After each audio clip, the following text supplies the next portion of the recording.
Boys out. Oh, I was There you go. Yeah. My dad was a sergeant. He's here today. You might see him. He's at the top of Sandia Peak. That's where I left his ashes at his request. So he's always up there. So I was saying that there were 16 million Americans that served in World War II. And sadly, not many of them are alive today. I looked on the internet, and it turns out that only 2% are left. 98% have passed away. And some of them are buried here. Many are buried here, including many who have died since the war.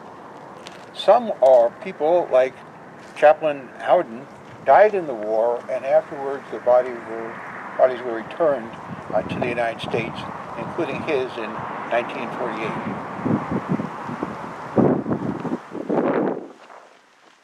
He perished in the Philippines in 1942, but they were able to relocate thousands, if not millions, of Americans overseas by late 1940s. The chaplain was among 1,825 New Mexicans who were in the National Guard in the early 1940s, and they had no idea, of course, that they were headed for a war with the Philippines or any of this was going to happen. They were simply good, patriotic people who volunteered to serve and be trained in the National Guard. Many of them were young Mexicans who were poor. It was still part of the Great Depression, and they volunteered for that extra income. And that wasn't true of the chaplain. He died. He volunteered as a patriot, even though Melissa tells me his wife was really against it. Maybe she had a premonition about what was going to happen next. That's the rumor, that she did not feel good about it. That was sort of their nature too. She was a little less positive in general, and he was like, no, it's all going to be fine. But she also had 3 young children. Yes. 8, 6, and 3 months old. Right, 8, 6, and 3. And your father was Ted. Yeah. How old was he when He was 8. He was the older one. Right. A great man, a great attorney general here in district attorney. District attorney. In here in New Mexico. So they were trained here in New Mexico, mostly at Camp Luna, up by Las Vegas, and then they were going to be sent out from El Paso, Fort Bliss, El Paso. And again, and maybe another premonition, they took a grand tour of New Mexico before they left. And there were huge crowds that came out to see him all over the state. Usually they just ship them out, but in this case they took them all over the state, including Roswell, where the chaplain was from. He had served many years, and he was the chaplain at New Mexico Military Institute. So he was one of the men that was sent out to the Philippines. Once they were there, they were mobilized into the 515th and the 200th Coast Guard artillery units. He was born in 1902, back east, I guess it was in Maryland, and he was educated at Yale and became an Episcopal priest. He was 39 years old in 1941. Clearly, he was not, there was no urgency in terms of him being eligible for service. He was an older man, 39, he had a family, and he didn't have to serve, but he felt like it was an obligation. Is that right, Melissa? He said that he said my men need me. Yes. So on December 7th, of course, that's when the Japanese attacked Pearl Harbor. But we seldom realize that within hours after they attacked Pearl Harbor, they also attacked American bases all over the Pacific, including, of course, the Philippines. And the Americans there, including the New Mexicans. And by the way, we weren't the only ones there. There were thousands of others, American troops and Filipino troops. But they held out.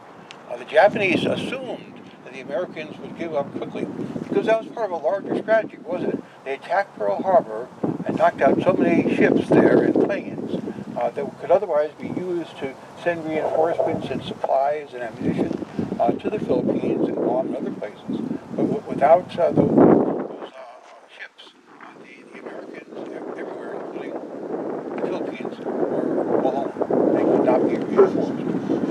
Japanese thought that they defeat the Americans easily, but they didn't realize the Americans, after 5 months, under terrible, terrible conditions, as they continued to fight and retreat in the Philippines. They ran low on food and medicine, ammunition, guns. They called themselves, they felt deserted by the United States, although they realized what was going on. They called themselves, what, do you remember? I'm sorry? The battling bastards of Bataan. They had been left alone, deserted by their country. Although they knew better, they knew that it was impossible. There was no way that anyone could get to them. Some of them were able to be taken out to Australia. And of course, that's what happened to General MacArthur. He famously said, "I shall return." But my question, if I was anybody there, probably your grandfather, when? Where the hell are you? And your grandfather, the chaplain, had a chance to leave. But that's when he made his famous remark, "You need to stay, my boys are here." And so he stayed, helped out in that fighting, especially with makeshift hospitals, and he even made a chapel out of bamboo where he held daily services, along with other chaplains. Another famous chaplain in the group was Father Albert Ron from the Mescalero Apache. He was a missionary down there, and they were very good friends. So they helped each other out, and of course all the soldiers, as the bombs were falling around them, they scrounged for soap and candy and cigarettes and helped them write letters home, never knowing, of course, if those letters were going to get home in these conditions. But they did have to surrender. Nobody wanted to surrender, but it was decided that they couldn't fight any longer. So on May 6, 1942, the United States did surrender. Some thought the Japanese might show some mercy, but that was not true. They were brutal. And this is the beginning of the famous Bataan Death March, lasting about 10 days, terrible, terrible conditions. They were forced to walk all day without food, water, or medicine. The Japanese were absolutely brutal for many reasons,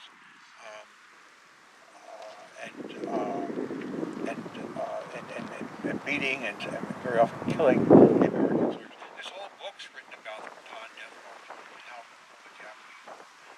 The absolute best, here in New Mexico, is Dorothy Cave from Roswell. It's called Beyond Courage. If you get a chance to find that on Amazon.com, I highly recommend it. Beyond Courage.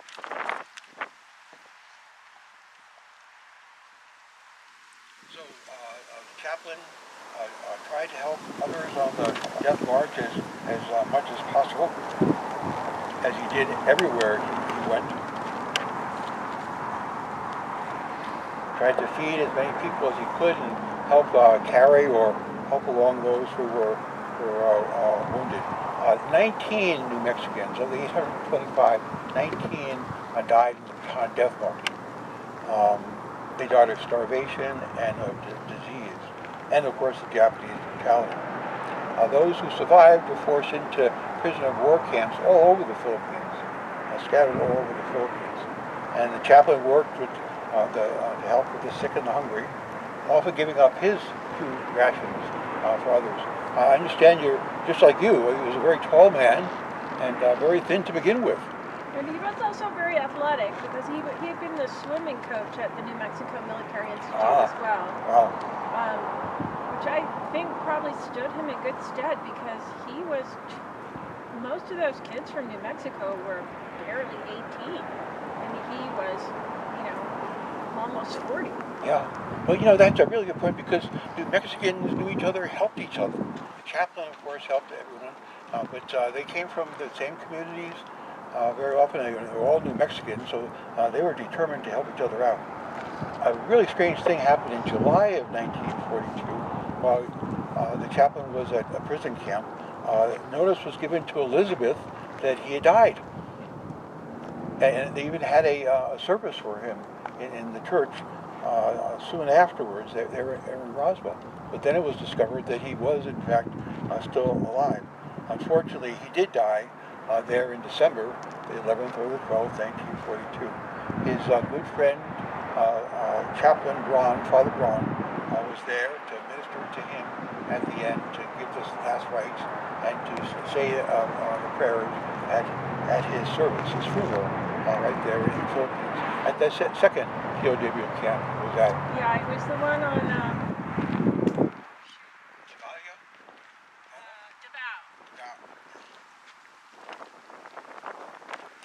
Sadly, the suffering at the camps continued for another 2 or 3 years.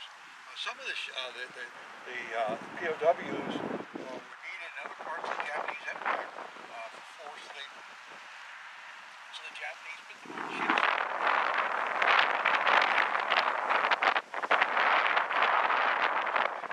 Japan, Manchuria, and Korea. And en route, many of the ships were sunk.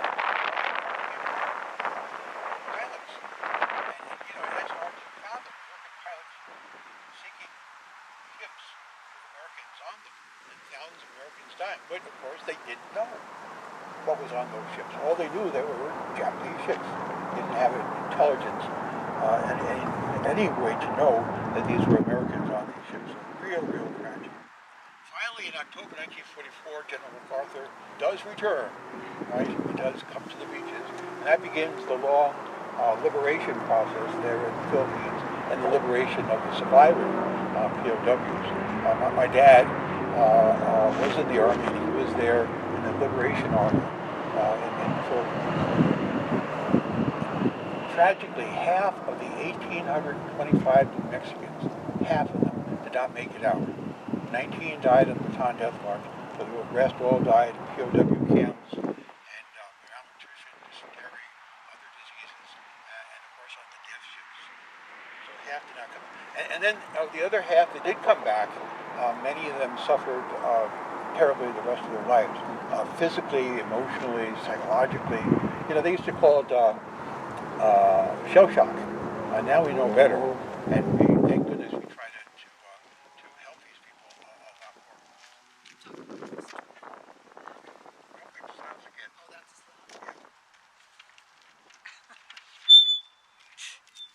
What'd you do? hopefully nothing. Fortunately, New Mexicans are excellent about remembering our veterans, especially the veterans of the Bataan Death March. They're not forgotten in so many different ways. How many people have been to the Bataan Memorial Park up on Lovelace? That's tremendous. They have columns after columns of all the names of people who were in the Bataan Death March. And of course, it's labeled by county, and then it's labeled the ones who did not survive. And the chaplain, of course, is there. There's the Bataan Memorial Building in Santa Fe. The National Guard Museum in Santa Fe is called the Bataan Memorial Military Museum. There's monuments all over New Mexico. Here in New Mexico, in Albuquerque, there's one in the Veterans Park by Louisiana and Gibson. And then there's one in Las Cruces, a wonderful one with footprints leading. And there's they're helping each other out. So many of the statues have that image in Taos and in Deming as well. There even is, every spring, there's a what? Bataan Death March, a memorial walk. You can walk or you can run. Or you can crawl like I would do. At White Sands every year, except for this year. This was the exception, of course, with the pandemic going on. The veterans of Bataan would meet every year here in Albuquerque, and hundreds of them were there, would meet, and I was there for several years until they all eventually died out or couldn't make it anymore. And they always told me that they had a slogan. And the slogan was, "Never volunteer." I can't believe it. Melissa, is there anything else that you'd like to add? Melissa has made a great documentary. It's now out. It's an award-winning documentary about her grandfather. So we're anxious to see that. Is it on your website or where? The trailer is on there. I need to see. There is an online place to watch it, but no one's been interested for so long that I haven't checked to make sure it's still available. But I will now. All right, great. And if it is, then I'll just put the link on the website. But right now the trailer is there. We appreciate it. I mean, one thing I would say, you said never volunteer. I mean, my grandfather joined the National Guard. Melissa, did you want to, that way you're projected to the, He joined the National Guard, which wasn't actually the National Guard initially. Was it? Or they, well, at any rate, to make extra money. Because he was a priest in Roswell, living on a small parish's salary with a growing family. So I don't think he ever imagined, you know, yeah. John Taylor, the next speaker, he and I wrote a book about New Mexico World War II that year, and then he and I and two other military historians wrote a book about the USS New Mexico